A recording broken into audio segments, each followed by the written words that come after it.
right, welcome back, everyone. So as you can see, I'm still on kind of vacation. Actually, out here on a horse ranch. It's my brother's house out here, so having a nice time. All right, folks, some big stories to go into tonight. I want to talk what's happening with Afghanistan, with the Taliban, with the Chinese Communist Party, because as we've mentioned, the CCP has been kind of playing up the issue of, well, the U.S. withdrawal from Afghanistan. And of course, they're trying to portray their model as kind of being a better system that works better than what the U.S. has. But it's kind of backfiring on them now. Inside China right now, as the CCP has been pushing this narrative, actually a lot of Chinese people are seeing through it. And they're even criticizing the Chinese Communist Party because the CCP now is making ties with the Taliban. And so a lot of the human rights issues people are witnessing. Sorry, no sound. We have sound. We all good? A lot of human rights issue people are witnessing right now. They're seeing this as related to what the Taliban is doing and what the CCP is doing with the Taliban. And so they're interpreting it, I'd say, not as a U.S. failure, but as something the CCP has done, essentially. A lot to go into with this.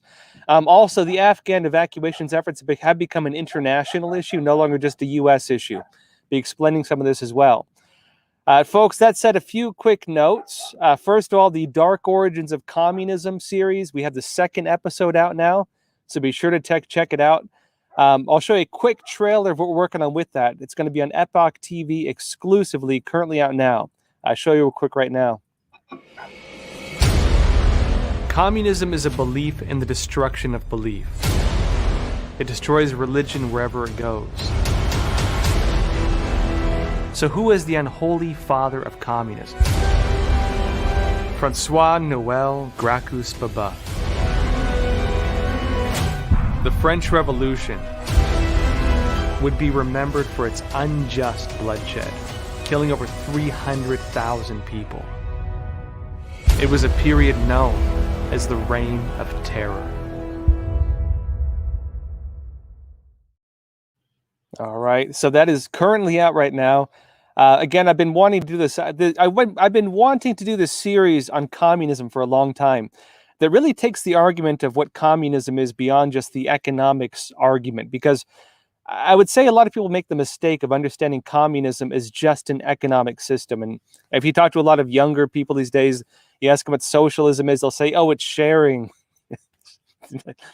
That's the depth to which a lot of people understand it. And so I wanted to do something that really explains the real history of communism, what it really is, what the real beliefs are, including a lot of the movements that led to it. Really a lot of forgotten history. Second episode of that is currently out. And this one's going to go into some of the stories around the Jacobin clubs, around the French Revolution, of course, the Cercle Social ahead of the French Revolution. A lot of these were Jacobin groups. Going to be explaining some of the forgotten history of that. Individuals like François-Noël Gracchus-Babeuf, who is one of the, considered the first revolutionary communist. His movement is what led to the League of Outlaws, became the League of the Just, later up into the communist leagues, where you had Marx and Engels. This second episode goes into a lot of this history, a lot of history nobody knows about. And so check it out, folks. That's going to be on Epoch TV, epochtv.com/crossroads.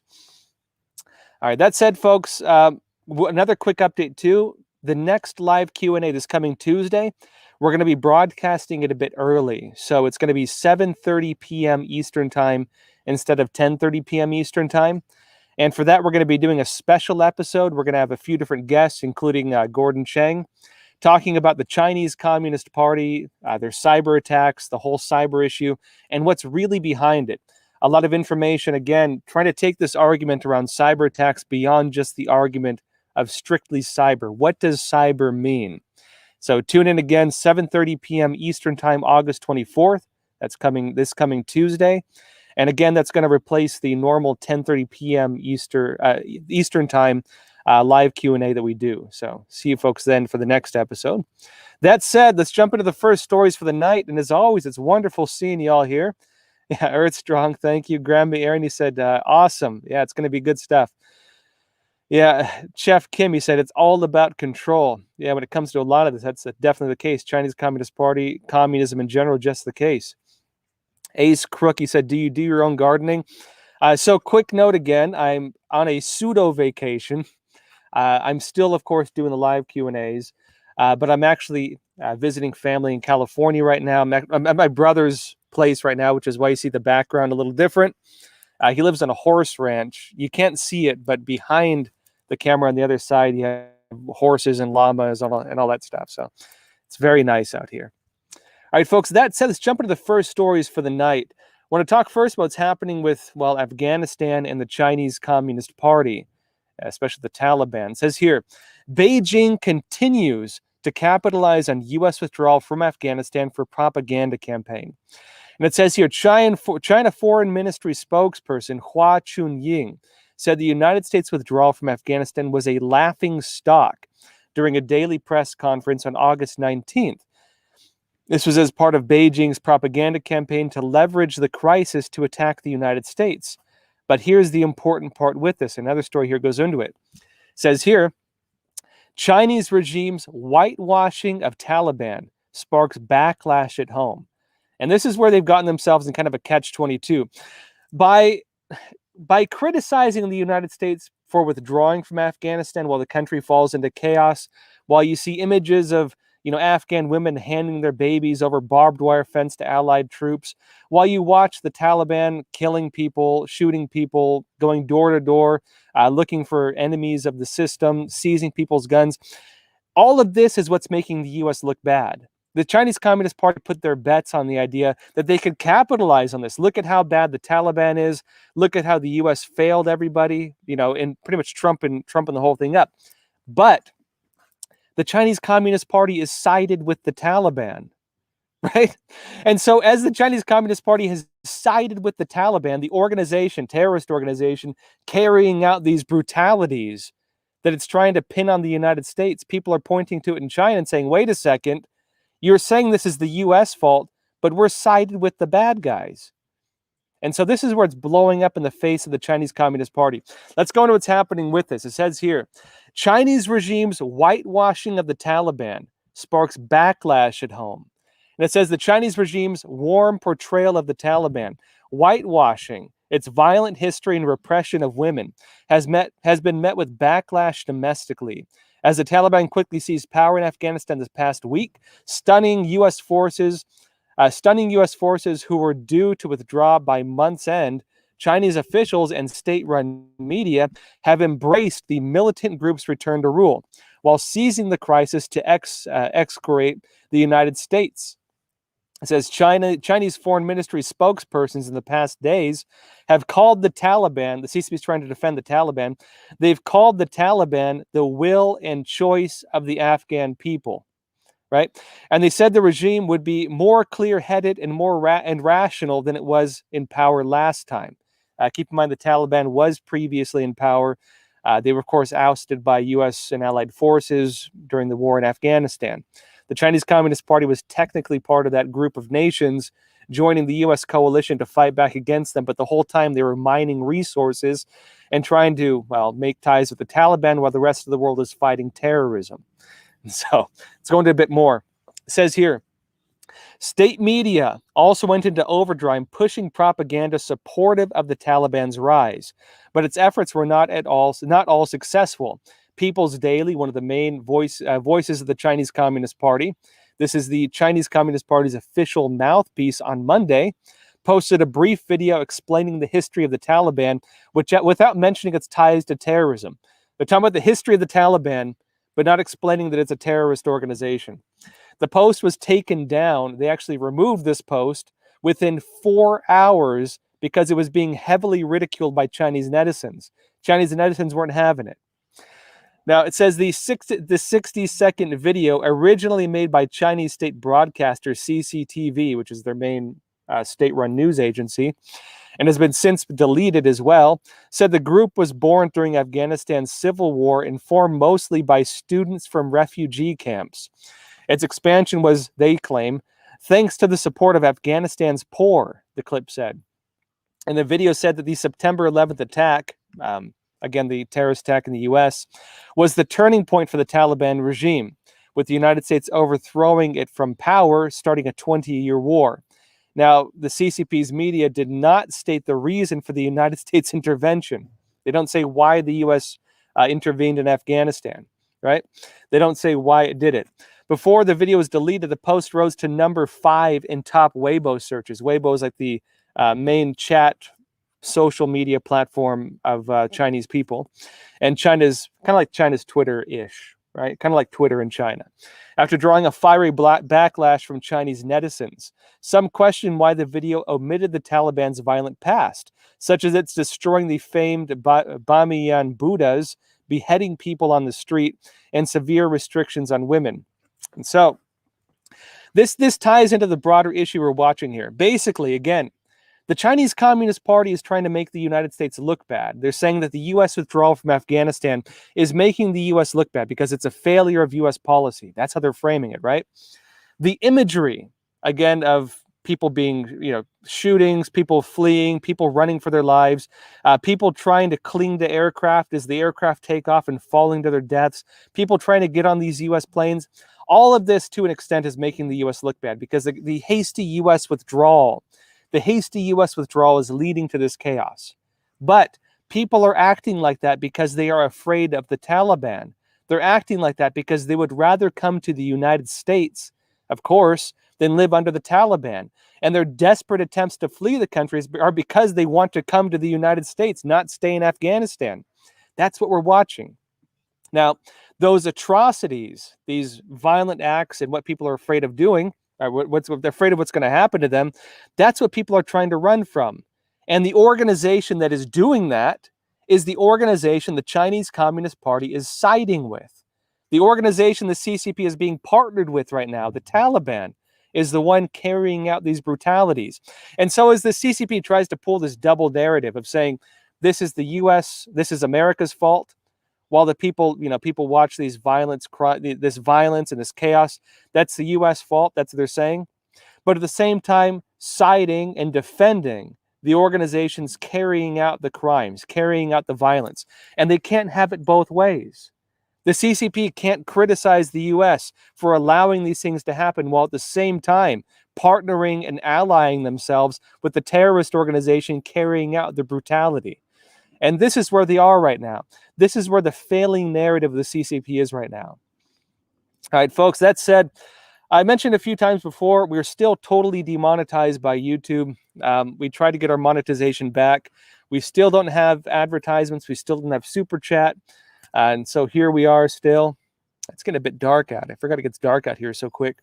But folks, luckily we do have our new platform, Epoch TV, which is, of course, helping us keep this channel going. If you do want to support Crossroads, please check out Epoch TV, epochtv.com. And also helping us keep everything going is our sponsors. And tonight's episode is brought to you by Secure. Now, on that note, there's over 155 Americans who were affected by data leaks in 2020 alone. The average American had their personal data stolen about 4 times over the year. So you and me probably both had our data stolen by hackers probably 4 times last year. People get anxious, of course, because they can't protect their data online. And you can't protect the security of, what you say or do online either. But now there's an email and messaging app called Secure. That's SEKUR. They can give real legitimate privacy and security when you're sending emails or messages. Secure's server and data center are hosted in Switzerland. This is important. Again, why Switzerland, right? It's because Switzerland has the strictest data privacy laws in the world. Secure is also the only private and secure messaging and email app that does not rely on big tech companies like Amazon, Google, or Microsoft, which means it's not subject to the Intrusive Cloud Act, meaning that U.S. laws that would make it so this information would need to be viewable by the government. Secure is not held to those laws. On that note as well, Secure also does not ask for your phone number, does not mine your data, it also does not upload your contacts like all the other applications do. Secure Messenger functions by adding people you know and adding their secure numbers. And you can also still chat with non-secure users by simply giving them an invite. In this way, you are protected from hackers getting into your phone and you have full privacy on the app. It costs only $5 for the Messenger, And if you want both the email and messenger package, that's $10. You can visit secure.com today. That's SEKUR.com. And you get a free 7-day trial. You can also get a 25% off discount by using the promo code Joshua. So big thanks out to Secure for sponsoring tonight's episode. All right, folks, that said, I want to go into a bit more of what's happening with the Taliban and the Chinese Communist Party, because there's a few more updates I want to go into with this. As usual as well, if you have questions, please leave them in the chat. Around the halfway point, we'll get into the questions. And so, folks, again, you have questions, leave them in the chat. Now, first off, let's go into what's happening with the Taliban still, because there's another important update with this. As we mentioned, the Chinese Communist Party is both trying to criticize the United States for pulling out of Afghanistan and allowing the Taliban to take over, while also partnering with the Taliban, which is carrying out the atrocities that they're criticizing the U.S. for allowing to happen. And Chinese people are not having it. Chinese people are criticizing the CCP for the ridiculous double narrative they are using with this. You know, again, the CCP is criticizing the U.S. for allowing this to happen, while partnering with the organization that is carrying out the atrocities that they're criticizing. And people aren't stupid. People see both sides of it, and they're not stupid. And they're saying, okay, you can't have it both ways. And it's blowing up in the face of the Chinese Communist Party, including with the Taiwanese narrative. Let's go into that. Now, it says here, Chinese regime dreams of emulating the Taliban, Taiwan says. And it says Taiwan's foreign minister on August 21st accused Beijing of wanting to follow the Taliban's footsteps by seizing control of the democratic island, saying the island has no desire to be subjected to the communist rule. And this is important. Remember, this is what the CCP was threatening to Taiwan. The Chinese Communist Party was, of course, watching what was happening in Afghanistan and pointing to it and saying, you know, look at how the U.S. failed the Afghan people. Look what the Taliban is doing right now. And then went to Taiwan and said, you're trying to expect the United States you're expecting the United States to protect you if it ever came down to it. But look at what's now happening with the Afghan people. This could be you. In other words, what is the CCP doing? The CCP, in that very statement, is comparing itself to the Taliban. The Chinese Communist Party, by making that argument, is comparing itself to the Taliban. And of course, the Taiwanese government and officials there are pointing to this. And they're saying the Chinese Communist Party wants to be like the Taliban. They want to do to Taiwan what the Taliban is now doing to Afghanistan. This is what they're saying. It says here, the rapid fall of Afghanistan into the Taliban's hands weeks before the scheduled withdrawal of American troops has spurred debate about whether Taiwan would meet the same fate in the event of a Chinese invasion. The Chinese state media, meanwhile, have also seized the opportunity to cast Washington as an unreliable ally, pushing narratives such as Afghanistan today, Taiwan tomorrow. That, folks, that's their slogan, the CCP slogan. Afghanistan today, Taiwan tomorrow. They're, of course, saying the U.S. would abandon both, but through that statement, the Chinese Communist Party is putting itself on the same ground as the Taliban, the same ground as a terrorist organization, and people are pointing to this. It says here, the communist regime in China, which views Taiwan as part of its territory despite the latter being governed as a distinct entity, has threatened to use force to bring the island into its fold. And it says, after the U.S. State Department reiterated calls for Beijing to cease pressuring Taiwan on August 21st, the Democratic Island's Foreign Minister Joseph Wu responded on Twitter by thanking the United States for upholding the wishes and best interests of Taiwan people. These, Wu said, include democracy and freedom from communism, authoritarianism, crimes against humanity. And added, China dreams of emulating the Taliban. But let me be blunt. We've got the will and means to defend ourselves. So interesting development with this. All right, folks, that said, sorry, folks, ask those questions.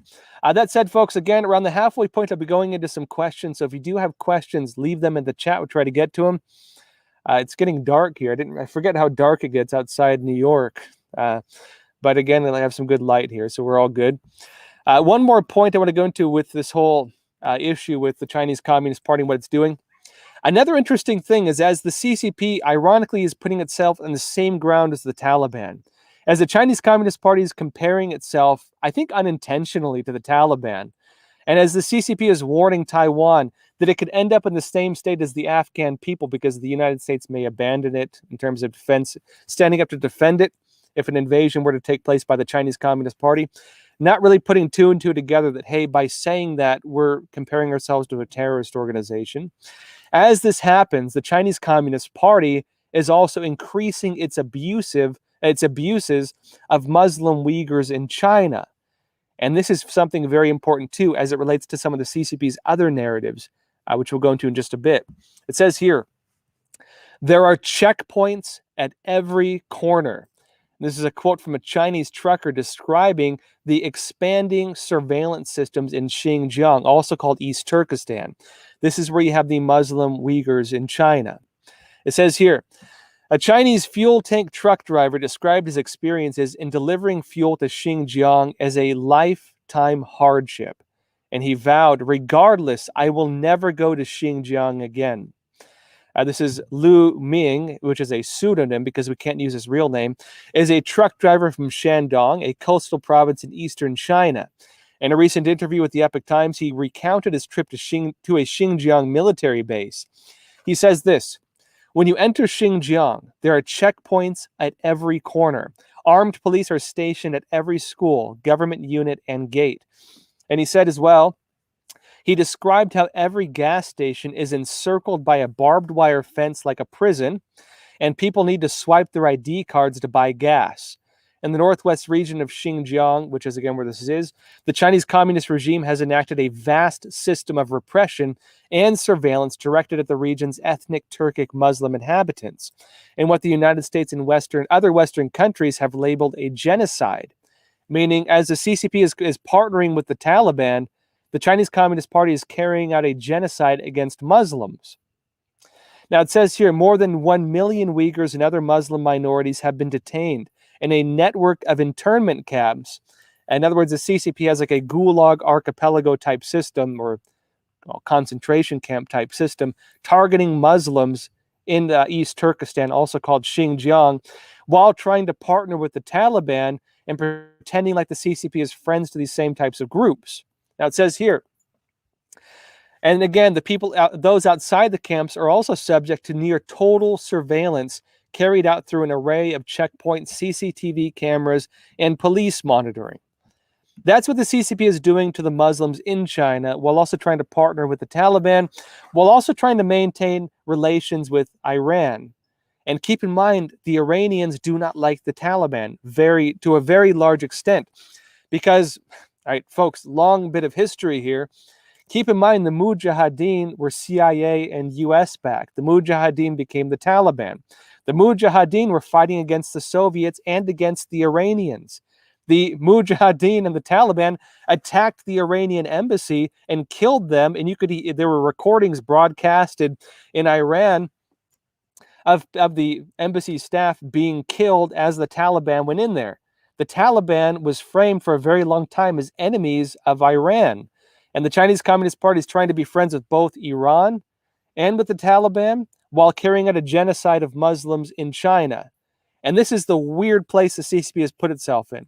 These elements playing out that are really going to affect the CCP as it goes forward. I guarantee it. And because, again, it's trying to have it both ways. Now, a bit more on this. Let's go into what's happening in Afghanistan. And in a little bit, we'll jump into some questions. So, again, if you do have questions, leave them in the chat. I want to talk what's happening with Afghanistan and with the evacuations. Real quick on this. First of all, so far, NATO is reporting there have been 18,000 people evacuated from the Kabul airport.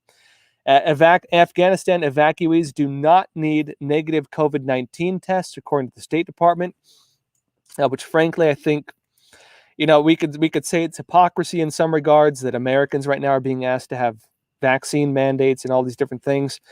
But of course, you do have a real humanitarian crisis. And frankly, my personal stance, I would hope that in the face of a humanitarian crisis, whether or not you have the virus, doesn't determine whether you live or die under a terrorist organization. So I think it's good my opinion, take it for what it's worth. It's good, I believe, that they're not requiring people to have negative COVID-19 tests to flee Afghanistan. And so 18,000 people have been evacuated so far. They're now continuing this. People being evacuated do not need to test negative for the virus before being evacuated. Biden is also vowing to bring every American home who wants to leave Afghanistan. The Pentagon, meanwhile, says they are aware of reports that Americans are being beaten by the Taliban, according to the State Department spokesperson. It says here, quick note on this, a spokesman for the Department of Defense said the Pentagon is aware, I'm sorry, it's Pentagon spokesman, not State Department. The Pentagon is aware of reports that Americans have been beaten in Afghanistan by Taliban members, appearing to contradict comments made by President Joe Biden earlier in the day. Earlier Friday, Defense Secretary Lloyd Austin, he told congressional lawmakers in a confidential call that U.S. citizens were assaulted in Kabul, according to several news outlets citing anonymous sources. And so he's confirming the reports. He's not necessarily confirming whether it happened. That does contradict Biden's statements if that's true, but it's anonymous sources. Take it for what it's worth. The Epoch Times has not been able to verify the report's authenticity, but has reached out to the Pentagon for comments on that. Currently, the Taliban is playing double narratives as well. The Taliban right now is saying they're going to respect people's rights, that Afghanistan is not going to fall into terrorism yet again, that it's not going to be used for terrorism yet again. They say they're going to let women both work and attend school. They're making all kinds of claims about protecting human rights, but we see evidence of them already violating these things in many regards. On this note as well, the Taliban is accused of brutally killing and torturing a minority group of men, according to Amnesty International. Just as a note on this, because this does contradict the claims of the Taliban. The Taliban now is kind of claiming they're going to become a legitimate type of government, that they're going to not carry out abuses like this. Already they're doing this. Already they're carrying out these types of abuses. It says here, Taliban extremists brutally massacred several members of the minority Hazara community after taking control of Gaza province, according to a recent report from human rights organization Amnesty International, disputing public claims that the Taliban will provide amnesty for certain groups after taking over Afghanistan this week. It says here, quote, on-the-ground researchers spoke to eyewitnesses who gave harrowing accounts of the killings, which took place between 4 and 6 of July in the village of Mundarakt, Malistan district, said Amnesty. It says 6 Haraza men were shot and 3 were tortured to death, including one man who was strangled with his own scarf and had his arm muscles sliced off. This is the Taliban. Again, the organization the Chinese Communist Party is comparing itself to in its threats against Taiwan, and the organization the Chinese Communist Party is partnering with while it tries to criticize the U.S. of its hasty evacuation from Afghanistan. Now, Amnesty noted that the Taliban, quote, killings likely represent a tiny fraction of the total death toll inflicted by the Taliban to date, as the group have cut mobile phone services. You hear that, folks? They've cut mobile phone services in many areas that they've recently captured, controlling which photographs and videos are then shared from these regions. And so, yes, while we're living in the high-tech age where people have smartphones, they've eliminated the ability of people to get videos and images out from these areas. So again, the Taliban does appear to be violating a lot of what it's saying already. Quick note as well, though, according to different contexts I have, there's a lot of different discrepancies around who even is running the Taliban. I've heard according to good sources I have, Muslim sources in that area, you have 6 different groups, each of which is part of the Taliban, none of which actually can figure out which branch is in charge. So you have about 6 different Taliban factions, none of which really knows who's in charge.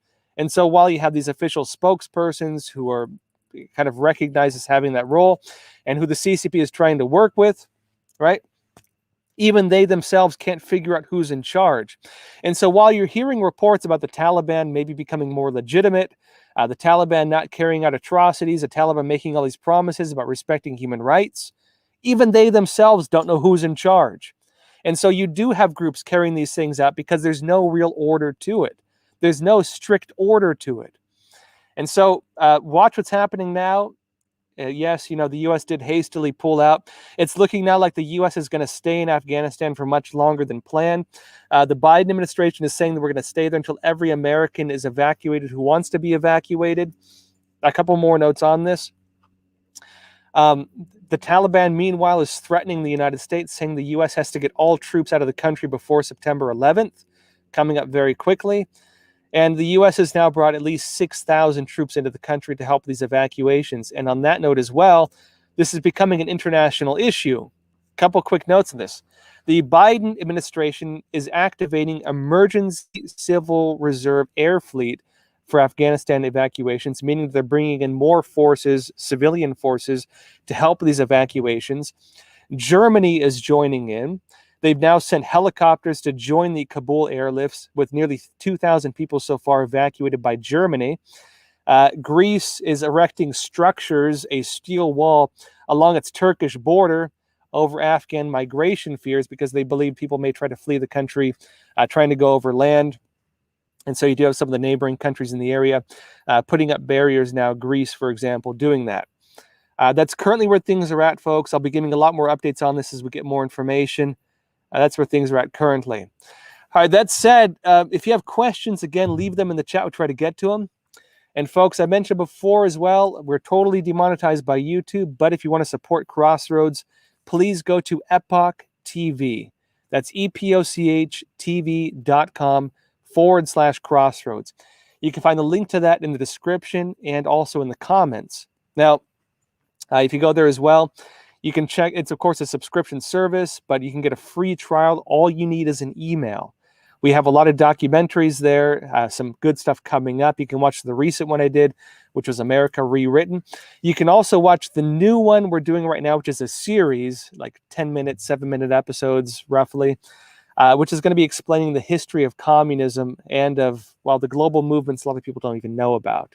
That's, again, called The Dark Origins of Communism. Again, all you need to watch that if you don't have an account is an email address for a free trial. So check it out. Also, we have a lot of exclusive interviews and a lot of other exclusive videos. Be sure to check it out, epochtv.com/Crossroads. I'll show you a quick trailer now of what we're working on over there. Then we'll jump into the questions. Google deplatformed us twice due to this video. On television, it's been analyzed, and people thought that what I said was totally appropriate. One of the big arguments in the United States right now is whether Trump incited violence and incited these quote-unquote riots on January 6th. Nobody sued Trump as a person who is inciting violence. Go home and go home in peace. The court in Brazil saw the translation, a legally certified translation, showing that Trump did not incite. How does this align with the communist tactic, as you described it? They need to make people familiar with some accusations. Even these accusations, there's no connection to the reality. It doesn't make sense for them. I mean, they don't care. It's a very clear communist action.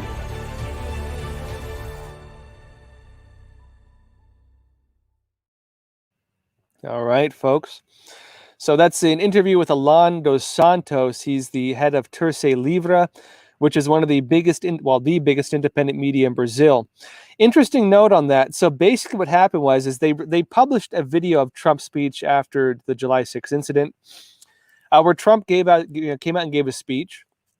All they did in their video in Brazil was added Portuguese subtitles to it. So it was just Trump's speech, subtitles. YouTube actually deleted their channel over that and a few other ones. They gave them a strike for it. As you saw happen to many people in the US as well. Many channels that have published Trump speeches have also gotten strikes from YouTube.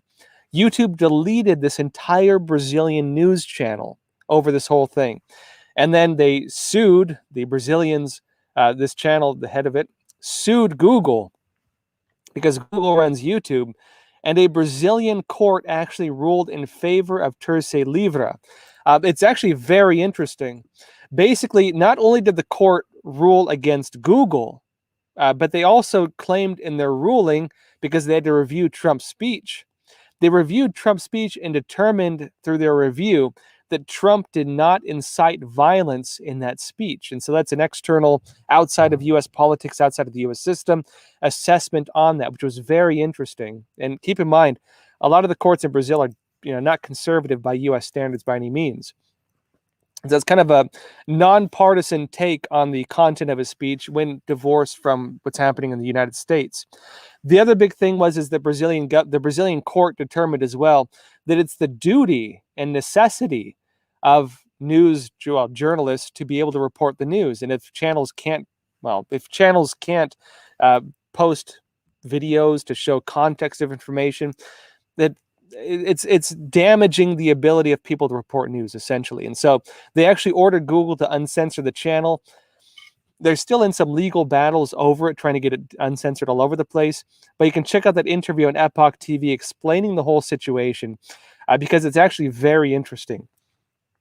Now, that video is exclusively on Epoch TV. Again, that's Epoch TV, epochtv.com/Crossroads. And again, if you want to support Crossroads, that's a great way to support us as well, in addition to get some great content. All right, that says jump into some questions for the night. Let's see here.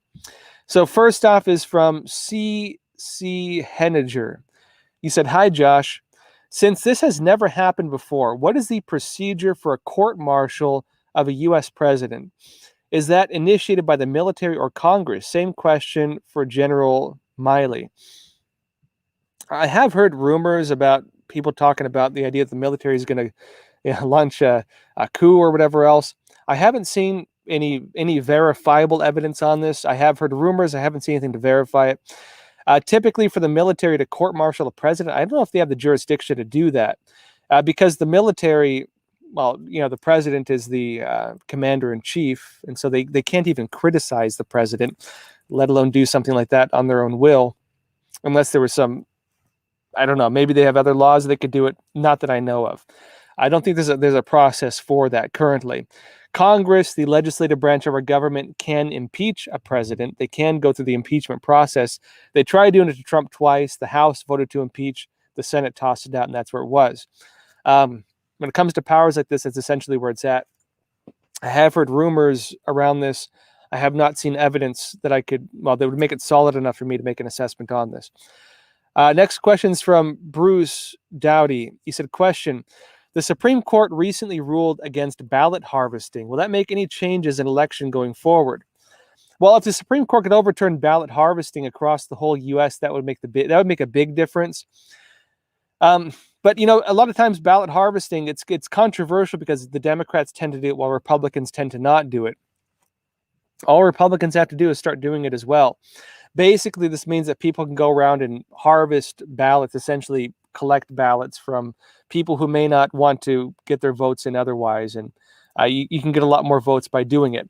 It's illegal in many areas because there are concerns that it does open up a door for fraud. Some states allow it, some don't. Again, there's a lot of concerns around the idea of opening up doors that could allow for fraud to take place.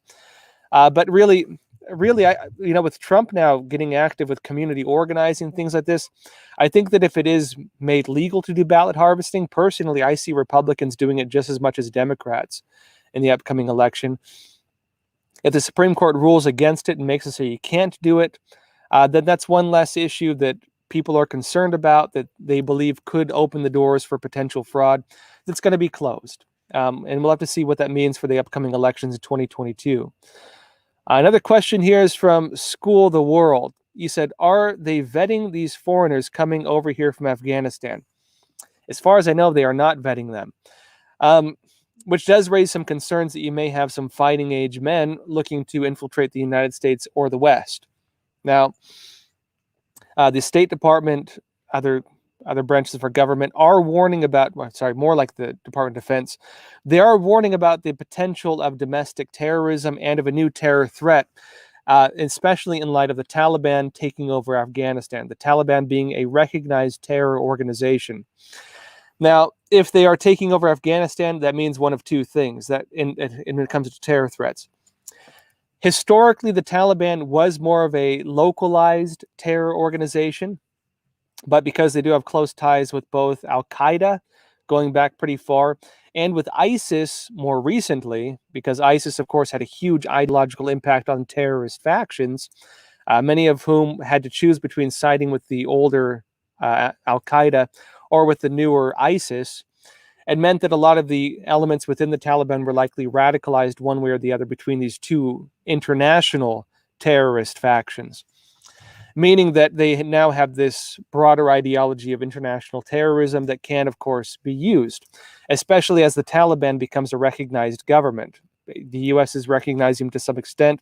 Many other countries are recognizing them to some extent. The CCP is definitely recognizing them, and the CCP has huge influence over the United Nations, to the extent that the CCP heads a lot of commissions, including like the Human Rights Commission, which is kind of ridiculous that one of the world's biggest human rights abusers is running the organization meant to vet human rights abuses, meaning that the CCP can use these systems of control to protect the Taliban, essentially. When it comes to, again, this issue of them vetting foreigners, to my knowledge, they're not vetting them whatsoever. When they come here, maybe they'll have a process of vetting them to some degree, but if they have a process for this, it's not really being made clear. I think the focus right now is kind of evacuation at all costs, but keep in mind as well that we have a totally open border as well. And any terrorist group, including those working very closely with Iran that are very prevalent throughout a lot of Latin America, we have an open border. They can come in very easily anyways. But as the bigger threat to terror, the bigger terror threat, in my assessment, is more so the ideological impact the Taliban will have, because the Taliban is going to get some kind of recognition from this. The Taliban is going to have some kind of platform from this. The Taliban spokesperson has an account on Twitter, which notably banned Trump. And so now the Taliban has been, well, is being recognized and even validated to some extent, including by international governments, including by the Chinese Communist Party, which has huge sway over the United Nations. If the Taliban can gain recognition and some idea of authority to some extent, then they do also have a platform for talking to the communities that could be radicalized, especially now that they have street cred, so to speak, of having pushed out the United States in their assessment. Technically, the U.S. won the conflict for a long time, but they were waiting in the shadows to take over. And as soon as the U.S. left, they were planning this for a long time. If you go back like 10 years, the Taliban was already saying the United States has the guns, the Taliban has the clocks, and they were always saying that as soon as the U.S. leaves, as soon as coalition forces leave, they were going to take over the country again. So they've been saying this from the get-go that this was going to happen. And lo and behold, here we are now. Another question here, this from Anthony Coolit. You said, how secure is Epoch TV? Is the Epoch TV site? Is it being tested for possible breaches by hiring white hackers? Worried that CCP might target the site for data gathering. Well, I can tell you folks that the Epoch Times is public enemy number one for the Chinese Communist Party. They try to hack us all the time. We get cyber attacks from the Chinese Communist Party all the time. And because of that, I mean, going back years, in fact, some of the first cyber attacks in the CCP were against Chinese dissidents living abroad. We've been dealing with this from the get-go. They try to DDoS, where they basically overload your servers with inquiries. DDoS our site from the very beginning. It's a distributed denial of service attack. They were doing this to us from the beginning. You might notice the Epoch Times website is very rarely offline, despite the constant cyber attacks we are under from them. And so we have a very, very good cyber team because of this, because frankly, we've been dealing with Chinese cyber attacks on a very regular basis for a very long time. And so the same type of security you will find on the Epoch Times website, which is pretty well hardened against attacks like this, is also being applied, of course, to Epoch TV, which is part of our website. So we're used to it. We're used to it to the extent that they can launch cyber attacks against our networks, and we barely even notice. Let's put it that way. In terms of them trying to take the site offline. Let's see here. This is from Cameron Bacon. You said, Josh, do you believe the CCP's actual strength is much less than they showcase? CCP being the Chinese Communist Party. Yes, actually, to a very large extent. the Chinese Communist Party, a lot of its weapon systems aren't nearly as advanced as they like to claim they are. Its 5th generation fighter jet, the J-20, they can't even build their own engines. Basically, it's a cross ripoff of a 4.5 generation Russian jet that they had. It has a lot of components on it that would disqualify any nation from claiming they have a 5th generation fighter jet. The CCP itself even subtly mentioned it's not a 5th generation fighter jet. They can't build their own engines. They're still using mostly very old systems. Here's the reality, folks. If you're using systems that are not hardened against cyber attacks, that have electronic warfare hardening, it doesn't take a whole lot, like a very weak EMP blast, to basically disable your system anyways. If they're not 4.5 or 5 generation hardened against EMP attacks or things like this, electronic warfare attacks, they're not very strong. They're not going to last that long. The Chinese Communist Party has a whole lot of human fodder it can use in modern warfare that doesn't mean much either. Really. The weapons demonstrations they've had they tend to be jokes. They're tanks, stalling and having to abandon them. Armored vehicles sinking in rivers, embarrassing stuff like this. This isn't to say we should downplay it too much, because the CCP is trying as hard as they possibly can to meet modern warfare standards, and they're pouring a whole lot of money into these things. They also do have a lot of advanced technologies when it comes to electronic warfare and cyber warfare. If you were to ask me, the real strength of the CCP is not in conventional military strength. So when we talk about the threat of the CCP, and military threat of the CCP, I would say that the majority of the threat is totally not whatsoever on their physical military, not on the military threats that we would normally attribute to being a powerful military, guns, jets, tanks, and so on. They do have nuclear weapons, and their nuclear threat is pretty daunting and getting better. That's not to be undermined in any way, of course. But the real military threat of the Chinese Communist Party is subversion. Their systems for ideological subversion, which means their control of influencers around the world, their control of government officials around the world, their control of journalists around the world, their control of Hollywood, their control of different major media organizations in the West, their control over big business and big finance in the United States and in other countries. How many big businesses have sold out to the Chinese Communist Party to the point where the people working for these companies can't even criticize human rights abuses happening in China? How many organizations try to lecture us about history of oppression in the United States, while not even being able to criticize the Chinese Communist Party for carrying out genocide and using slavery for minorities in China as we speak right now? How many organizations do that? The reason for this, folks, is because the CCP has control over these organizations. That is ideological subversion. And through those systems of control, it can influence foreign politics, it can influence foreign investment, it can influence information, it can influence all these things. That is the strength of the CCP. It is not military strength, it is strength through the control of people who have sold out their countries. Big finance, big media, big government, and different organizations that have, again, sold out their interests and sold out their values for the sake of supporting a totalitarian, genocidal regime. That's the strength of the CCP. Internally, domestically, they're weak. Economically, they're fragile. They rely on a lot of external business and a lot of external investment. Even within the party itself, there's a lot of infighting. Militarily, there's some serious holes in their military. They have a lot of weaknesses. But again, their strength isn't from that. Their strength is through these external systems, ideological subversion. Last question here, then we'll go into some more stories.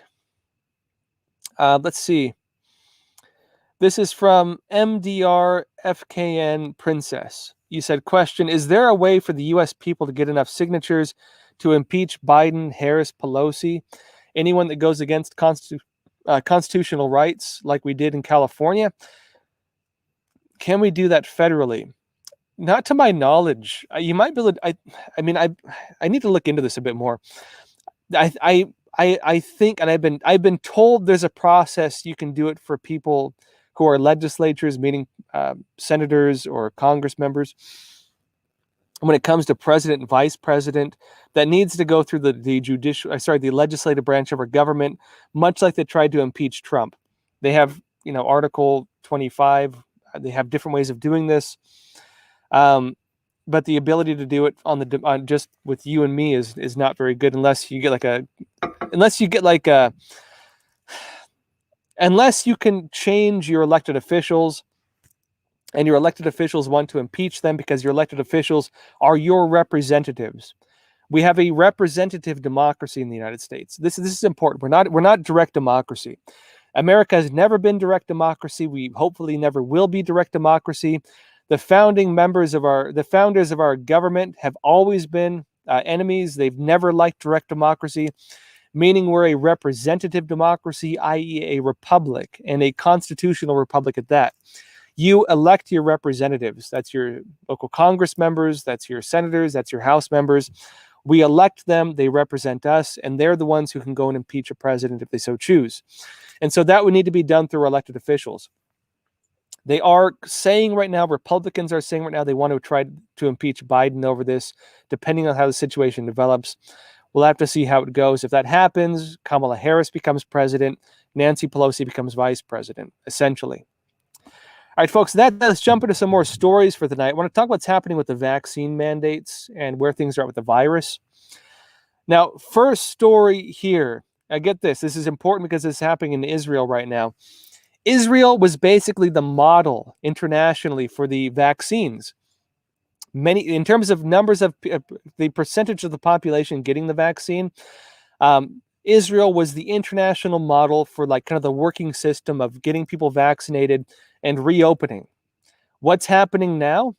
Epoch Times reports more than half of the seriously ill COVID-19 patients in Israel are fully vaccinated.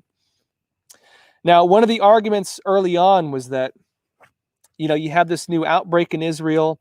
People in Israel were saying they were blaming it on unvaccinated people. In fact, a lot of the local media there, I have a camera guy who's Israeli who's telling me this. A lot of the local media in Israel, they were blaming the resurgence of the virus on unvaccinated people. And then there were other claims saying that people who are vaccinated get it less severe.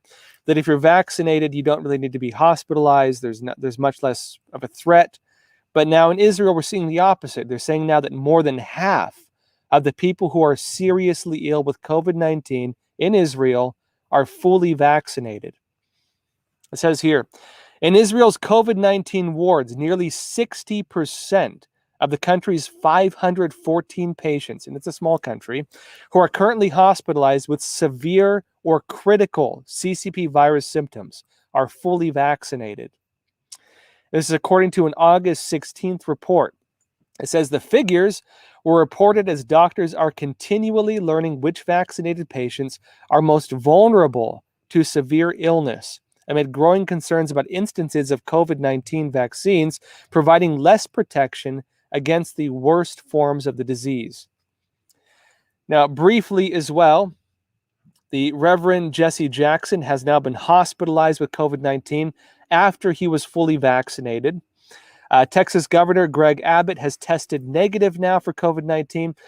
There were reports that he got the virus. He had a very brief infection with it. The symptoms, he said, were very mild. He's good again now. He's now tested negative for the virus. In Virginia, the University of Virginia is disenrolling students for non-compliance with their vaccine mandates. In Texas, the Attorney General is suing a San Antonio school system over COVID-19 vaccine mandates for staff. And in Connecticut, they're now allowing patients and their doctors and local health officials to access COVID-19 vaccination records. Again, under HIPAA, your protections with your doctor, typically your health is between you and your physician. In Connecticut, they're overturning that now. Your local health officials can now access your COVID-19 vaccination records. And so this is part of a shift. We'll have to see if this shift happens more broadly in the United States. On this note as well, there's now new types of vaccines coming out, ones that actually sound quite interesting. One of the big things early on was talking about whether you could use plasma from people's DNA, which does have the antibodies in them in order to vaccinate people using the antibodies, or making use of them. And they're now working on this, and it's showing some promise. In India right now, they've now given emergency authorization to the world's first DNA-based COVID-19 vaccine. Epoch Times reports this. It says the world's first plasmid DNA vaccine against COVID-19 has been given emergency authorization by India's drug regulator for use in those aged 12 and above. And it continues a bit further into the story, stating the vaccine contains plasmids, or circular pieces of DNA. These carry a section of genetic material from the SARS-CoV-2 virus, COVID-19. The plasmids instruct human cells to make mRNA, which in turn instructs cells to make proteins that mimic the SARS-CoV-2 virus spike protein. The proteins appear on the surface of the cells, eliciting an immune response in the body, with the goal being to teach the body how to fight the real virus. Interesting thing with this, if India creates a working vaccine using a very different approach from what other people are doing, if India creates a working vaccine, this is again going to be a huge ideological blow to the Chinese Communist Party, because they have the China vaccine, which does not appear to be working. In fact, countries that are using the China vaccine, the Sinovac vaccine, are finding that actually they're having really bad resurgence of the virus, to the extent that they're even restricting use of it in many areas. If India, which is economically kind of seen as the alternate rising economic power in the world alongside the Chinese Communist Party, if India is able to create a working vaccine, and as it partners with Japan, because Japan has taken a hard stance against the CCP, and as India as well, it takes also a stronger stance against the CCP, if they're able to create a vaccine that works, that's going to be a massive blow against the CCP, and also create maybe a working vaccine for the rest of us that maybe more people will trust, because it uses a very different approach. So this isn't like gene therapy, right? On that note as well, AstraZeneca is doing something similar. It says here, AstraZeneca's antibody cocktail is 77% effective against symptoms of COVID-19 in a trial. You might have heard about this antibody cocktail, the one that Trump was using, and that, well, remember when Trump got infected with the virus? He took this antibody cocktail. It worked, at least for him. They're now saying it's 77% effective against these symptomatic COVID-19 strains. It says here, AstraZeneca said Friday it plans to apply for regulatory approval of an antibody cocktail that a preliminary study showed was highly effective in preventing symptomatic COVID-19, offering a potential alternative to complement for vaccines. It says here, the Anglo-Swedish drug maker announced in an August 20th release that the drug, a combination of two long-acting antibodies derived from convalescent plasma, much like the India one they're talking about, reduced the risk of symptomatic COVID-19 by 77% in a clinical trial. Now, one of the issues we have right now in the U.S. is you have, again, these vaccines that are more like gene therapy, some of them classified as such. A lot of people are wary about it. A lot of people don't want to take them. And as the government is really trying to push them and trying to make people take them, I think people are becoming more and more wary of them, to the extent that they're talking about restricting your rights if you refuse to take it in many parts of the U.S., even to the point where you could lose your job in many parts of the U.S. Now, however, you have India that has now approved a vaccine that uses plasma, and you have AstraZeneca also rolling out one that's an antibody cocktail that uses a very similar method. Now, if this is a functioning vaccine, if AstraZeneca's and India's vaccines are functioning, and if they're, well, approved, we'll see what happens with it. Now, some people might still be wary of them. We'll have to see how it goes. But at least now there's an alternative to the other ones we have right now, because there's a lot of concerns about them, of course. All right, folks, that said, there's a lot to go into, as always, a lot more stories than I can cover in a single night, and also a lot I want to cover still. The next Q&A we're going to be doing, I'm going to call it a night. I was just getting a bit late. And, again, apologize. It got darker here than I anticipated. Again, I'm on vacation right now, or semi-vacation. I'm still doing the lives. and I'm on at my brother's house visiting. He lives on a horse ranch. It's beautiful here. I wish you could see it. But it got darker, more dark than I anticipated very quickly. Folks, that said, I'll be doing again these live Q&As every Sunday, Tuesday, and Thursday, normally at 10:30 p.m. Eastern Time. But the next live Q&A, this coming one on Tuesday, we're going to do it a bit early. It's going to be 7:30 p.m. Eastern Time, and this is also going to be a special live Q&A. It's going to be behind China's cyber war, explaining, everyone hears about Chinese cyber attacks. We all hear about them. But what's behind them? Why should we care? How does this fit into the broader issue of Chinese unconventional warfare? What is really going on with it? We're going to be explaining this in the upcoming webinar. That's going to be the next live Q&A we do, August 24th, 7:30 p.m. Eastern Time. Again, a bit earlier, and that's going to replace the normal live Q&A on Tuesday. We have some great panelists: Gordon Chang, Casey Fleming, Gregory Copley, Nansu, some of the top experts in the Chinese Communist Party. It's going to be good, folks, so be sure to tune in.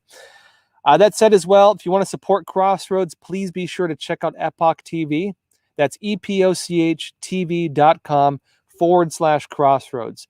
That's our uncensored platform keeping us going. If you want to support us, please check it out. Also, you want to see some great content, also check it out, because we have a lot of exclusive content there. We have different documentaries there, some great stuff there. Be sure to check it out. Also, a lot of other shows. We're working on getting some movies, other documentaries. Good stuff there, folks. Again, that's epochtv.com/Crossroads. That said, as always, folks, appreciate you all. Thanks for being here. And as always, please take care of yourselves, stay informed, and stay free. Thank you. Communism is a belief in the destruction of belief. It destroys religion wherever it goes. So who is the unholy father of communism? Francois Noël Gracchus Babeuf. The French Revolution would be remembered for its unjust bloodshed, killing over 300,000 people. It was a period known as the Reign of Terror.